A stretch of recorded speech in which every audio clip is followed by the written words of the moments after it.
24th of April, 1778. HMS Drake, a converted merchant ship, lies anchored near Carrickfergus. On the horizon, the USS Ranger, an American warship commanded by Captain John Paul Jones. Fresh from his successful raid on Whitehaven, Jones cruises past Belfast Lough, provoking the Drake to weigh anchor and engage the American vessel in a merciless battle.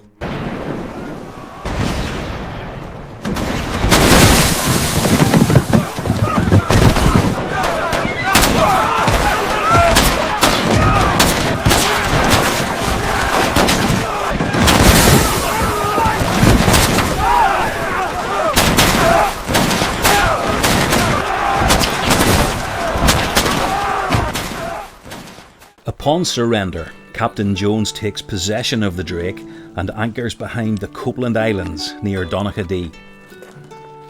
Their presence soon attracts attention from the locals, including an officer of His Majesty's Navy and John Cleland, land agent to Robert Stewart. Hey, Ginny, what's going on up there?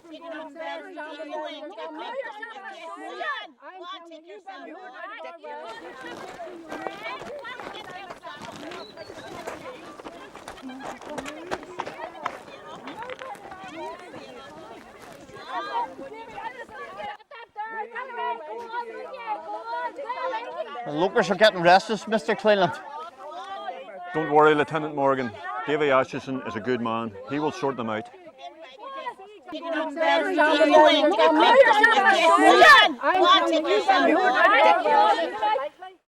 Davy Atchison, are you going to tell me what's going on over there? I can see your man standing over there in his Navy finery, and we all heard about the ship being towed past last night. So come on, out with it. Mrs. Patterson, this is none of your business. Now leave. Lizzie, what's going on here? They won't really say. What? Well, we'll see about that. Mrs. Watson? Now, son, you tell me now what's going on. You will know when we know. The officer's telling Tom Smith now. He rode here at a gallop, all the way from Carrickfergus. Oh, it's like that, is it? Horses? He'll be looking a new one to go back. This is just like what happened to my granny. It was the year of our Lord, 1689, when Schomburg brought his forces to our coastline. And when his army marched out, they stole 2 of my granny's horses. But my granny Jane Watson, she wasn't one to let that go. Oh no. She walked all the way to Drogheda to get her horses back. Mrs. Watson? I haven't finished. Now, the Battle of the Boyne had well begun, but you know, she was of one mind. She petitioned King William himself. She says, I am Jane Watson of Collocky, mother to 6 fatherless weans, and I've come all the way here to look for my horses. Mrs. Watson? I haven't finished. She says, Sir, I fear if you do not speak on my behalf, I'll lose my life as well as my horses. Well, the king gave her back her horses and those of her neighbours, and a paper that she may pass freely home without hindrance. Yes, you have told that story a ween of times. Well, it's not going to happen again.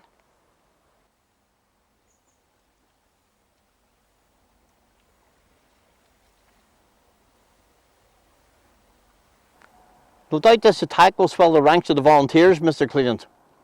It's the utmost importance you stand ready. We're here, Lieutenant Morgan, are we not? We all saw that ship yesterday being towed by the other one. The one that you say was flying the American standard. So is this some precursor to invasion?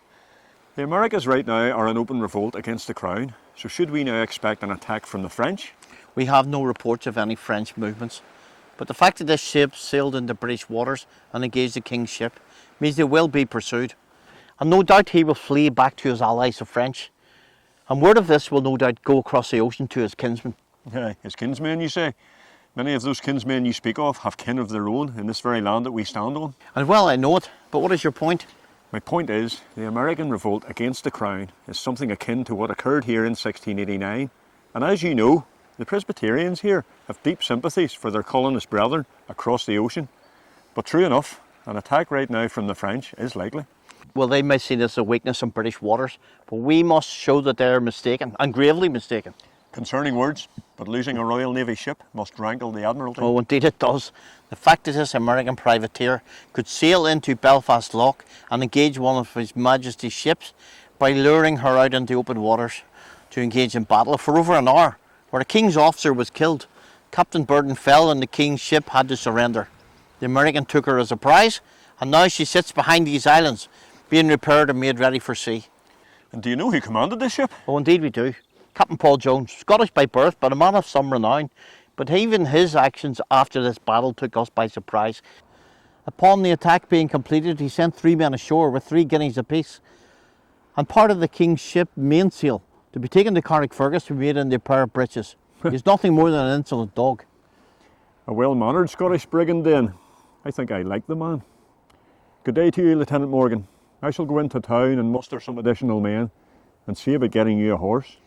Well, changes in the air. A horse, if you would, Mr. Cleveland. Well, you're not getting one of my horses. From the Irish Sea to the French coast, Captain Jones defied the British Empire. Following his final triumph at Flamborough, he returns to America to be celebrated by Congress and forever immortalised as the father of the American Navy.